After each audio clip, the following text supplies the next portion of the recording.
Hello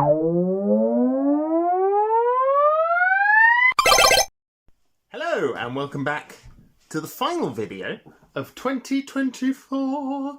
Very exciting. So, I figured I'd talk a little bit about gaming on New Year's Eve. Specifically a tradition I have every single year. I'll typically go and play one game in particular, but sometimes there'll be stuff kind of left over throughout the year that I'll be picking up. Do have one here that I'm going to be particularly talking about, and there will be another that I've been playing over the last couple of days. So, typically, get to post-Christmas, you got all these new games. For example, I got Ultra Vortic on the Atari Jaguar, which is very exciting.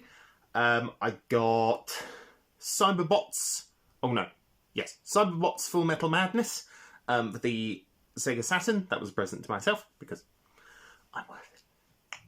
I got Stanley Parable, as you well know.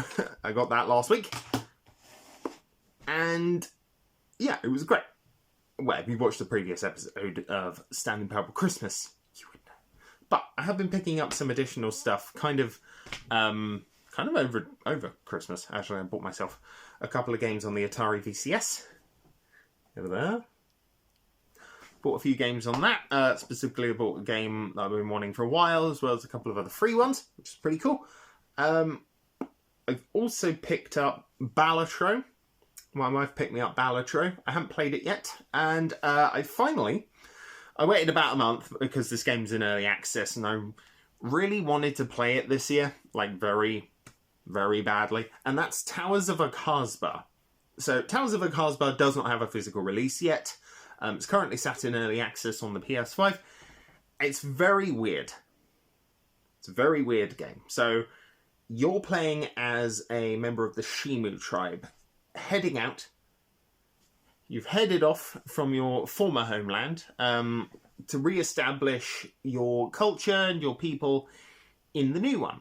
So, in the new, well, not in a new land, it's your former ancestral homeland that was completely obliterated by humans, I don't know, decades and decades ago, and just things weren't working out in your new homeland. So the idea was a big exodus back. Head back, try and rebuild. And the game is kind of built up around that. I've been playing a lot of that over the last couple of days, like a crap load. In fact, my whole weekend has been taken up with playing Towers of Akasbar, and I'm pretty far in. What do I think of it? I'm not a huge lover of survival games. I'm not. Especially ones without a creative mode that I can't just jump straight in on. There's only really been one that I've ever really gotten into, and that was No Man's Sky. I love No Man's Sky. I think No Man's Sky is fantastic. I need to actually go back and play it. But Towers of Akasbar, very solid game. Very weird setting. There was a game that was supposed to be coming out a few years ago whose name escapes me. But you're essentially a tribesperson in this open world environment. It was being published by Sony. And the guy behind it was actually the guy behind Beyond Good and Evil. But I think that game was kind of quietly cancelled, which sucks. It was about 10 years ago. It was shown off for the first time. There's a big snake lady. You're the shaman of your tribe. It's all very cool and interesting. Towers of Akasbar is basically that. Except you're the builder and architect of your civilization rather than the shaman. There's some magic wielding, but not too much. Combat's pretty bare bones. What do I think of it, though? I like it. I do like it. I wouldn't have sunk several hours into it otherwise. But to be perfectly honest with you, it's not a game that I would put on my...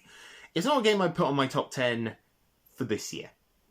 Now, I'm not doing a top 10 of this year. I'm going to be doing my favourite game of every year for the last 20 years, because I think it'd be kind of a fun thing to do. Hell, maybe I'll do the last 25. Who knows? But, yeah, no, last 20. Oh, otherwise 25 is just too many. But yeah, I think that would be a very solid video. Towers of Akasbar isn't in my top 5, but Astrobot is certainly. There's a couple of others. But yeah. So, stuff on there. Towers of Akazba. I picked up Kirby's Buffet, or whatever the hell it's called. I haven't played that yet. We'll be doing so. Balatro. And I picked up Outer Wilds. Now, this is another game I haven't got round to yet. I've got about 4 Switch games. I think there's another one. Oh yeah, I bought Lunar Lander Beyond as well. So I've got about 5 games now on the Switch that I just haven't got around to playing yet, including Balatro. But I'm actually quite excited to play this. I'm a big fan of time loop games, and I know this is a time loop game. I really liked Forgotten City. Deathloop finally won me over by adding in, decent gunplay for a change.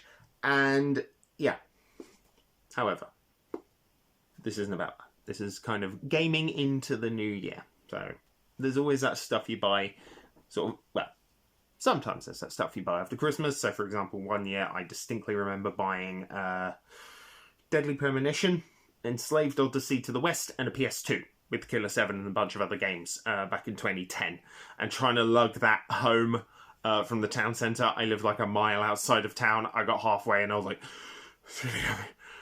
oh my god. So, because I didn't think, hey, let's take the bus because I didn't have any cash.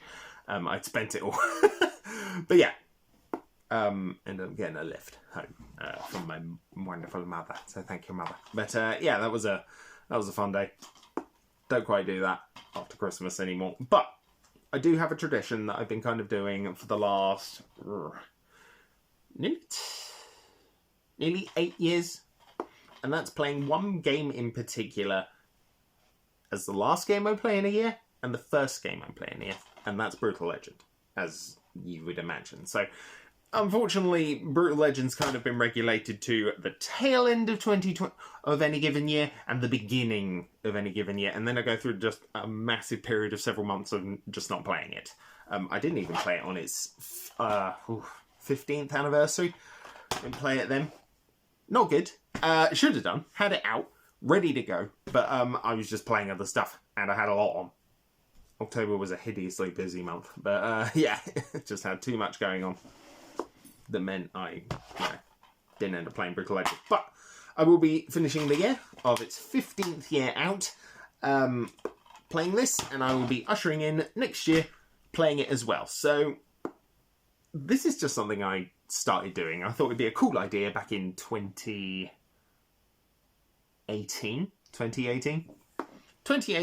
beginning of 2018, end of 2018, I went, hey, I love this game. I want this to be the last one I play going into 2019. And the first one I play going into 2019. So typically I don't play this at like midnight. I'm not sat there going, right, now I can go to bed. It's very much a case of I play it. It's the last game I play. The last one of the year. And then the second the first rolls around, I am in on the Xbox 360 / now the Xbox One, because I bought a new one for the last fucking time. The last time. And I will be playing just multiplayer, bits of the single player, whatever. And I'll be probably playing it for a few weeks, and then I'll go, right, Brutal Legend out again. I'm going to stick it. I'm going to stick it back on its, well, let's be perfectly clear, what has now become a shrine. Oops. There was a nice little plus for this year, however. So I missed out on the last round of Brutal Legend merch. So the last round of Brutal Legend merch was on Fangamer. Fangamer re-released the vinyl, released 666 of them for $30, and I didn't fucking buy it, which is great. 100% fine. Totally okay with that. Definitely didn't spend £300 last year in 2013 on the bloody thing itself.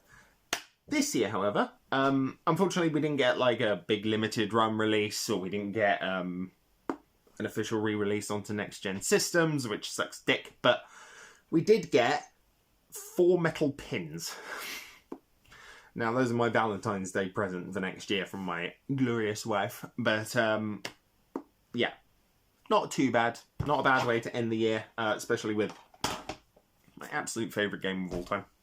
So let me know. Let me know in the comments if there's any games that you kind of want to end the year with and begin the year with. This might just be a me thing. It might just be me going, right, have to begin the year with one thing, end the year with one thing.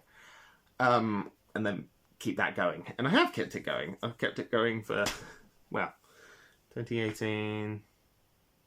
Yeah, seven years now. About 7 years, 6, 7 years, which is cool. So yeah, very excited. Very happy with that. So yeah, have a good new year. And I will see you in 2025.